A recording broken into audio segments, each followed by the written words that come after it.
You've heard the name Butch Cassidy, right? America's most famous outlaw, the charismatic leader of the Wild Bunch. The story goes that his life ended in a hail of gunfire in some remote Bolivian village. But what if that's not the end of the story? What if his death was actually his greatest deception? Okay, so picture this. It's 1908. We're in San Vicente, Bolivia, a dusty, desolate mining town high up in the Andes. Two American outlaws who everyone believes are Butch Cassidy and the Sundance Kid are cornered. They're surrounded by Bolivian authorities. After years on the run, it really seems like their luck has finally run out. Now, this is the official story. The one pieced together from local police reports. They say there was this fierce, hours-long shootout, and then just silence. The next morning, the authorities creep inside and find two men dead. The conclusion they reached was pretty grim. A mercy killing followed by a suicide. The end of the line. But this is where it gets really good.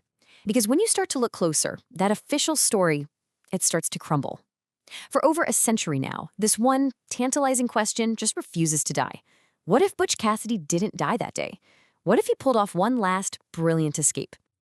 To even begin to understand the mystery of his death, you have to go back. You have to understand the man, and you have to understand the myth. Because before he was the legendary Butch Cassidy, he was someone else entirely. Robert Leroy Parker. Can you believe it? The first of 13 kids, born to these devout Mormon pioneers in Utah. He grew up on a ranch, a world away from the life of crime that would make him a household name. So the question is just, how does that kid become one of the most wanted men in America? Well, he did it by being smart. He crafted this very specific persona. He wasn't just some common thief. No, he was the gentleman bandit. He and his Wild Bunch gang went after the big fish, the powerful railroads and banks, the very institutions that a lot of regular people felt were exploiting them. And crucially, he had this reputation for avoiding violence, which basically turned him into a folk hero. And then you've got this photo. I mean, just look at them. This is the Wild Bunch, dressed to the nines in Fort Worth, Texas. They look more like they're about to close a business deal than rob a train, don't they? Cassidy's the one seated there on the far right. It was an incredibly bold, almost arrogant move, and it backfired spectacularly. This photo got into the hands of the law, and pretty soon their faces were on wanted posters all across the country. And with that kind of fame came a whole new level of pressure. The game had totally changed. The gang wasn't just chasing payrolls anymore. Now the most powerful forces in the country were chasing them. And this is why they were hunted so fiercely. Just look at the scale of their operation.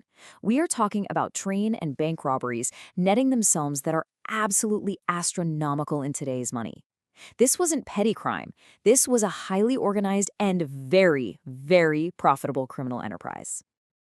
All told, the Wild Bunch is estimated to have stolen the equivalent of over $7.5 million. Yeah, that kind of money gets a lot of attention. And listen, when you steal that much money from the Gilded Age robber barons, they don't just call the local sheriff. No, they hire the absolute best. They hire the Pinkerton Detective Agency. This was basically a private police force for the rich and powerful, and they were relentless, modern, and famous for hunting down outlaws. For the Wild Bunch, they became a personal nightmare. The point is, the heat was on. The Wild West was being tamed, and the gang was falling apart. So in 1901, with the Pinkertons closing in from all sides, Cassidy, the Sundance Kid, and his companion Etta Place did the unthinkable. They fled the continent. They started a whole new life down in Argentina. Which brings us right back to that bloody house in San Vicente, Bolivia. For years, the shootout story was just accepted as fact. But as historians and investigators started digging, the official account started to look less like a closed case and more like a complete myth. So was it really case closed? Not by a long shot. The evidence, or maybe I should say the stunning lack of evidence, is where this story gets truly fascinating. Okay, let's just break this down. First, there was no positive ID. The bodies were buried before anyone who actually knew Cassidy and Sundance could identify them. Second, the only witness to the robbery that started the whole chase, he'd only seen the bandits' eyes because they were wearing masks. Third, no pictures were ever taken of the bodies for proof. And here's the biggest blow to the official story.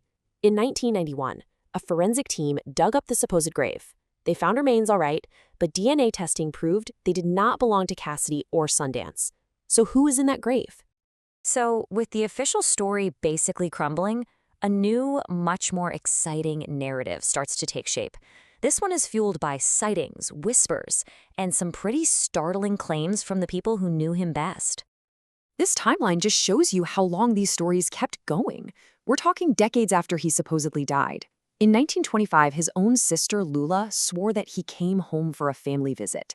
Then, in 1934, a manuscript surfaces, Bandit Invincible, written by this mysterious machinist, who some people think was Cassidy in disguise. And when that machinist dies in 1937, Lula insists that was when her brother actually passed away. And this comparison right here, this is the heart of the whole survival theory. On the left, you've got the outlaw who vanished in 1908. On the right, this guy, William T. Phillips, a quiet machinist who died in Washington in 1937. The connection? Phillips wrote this manuscript that had these incredibly specific, obscure details about the gang's robberies, like the nicknames of their horses or the locations of secret supply caches, details that many researchers argue only Butch Cassidy himself could have possibly known. All of this just begs the question, why? Why are we still so captivated by this story more than a century later?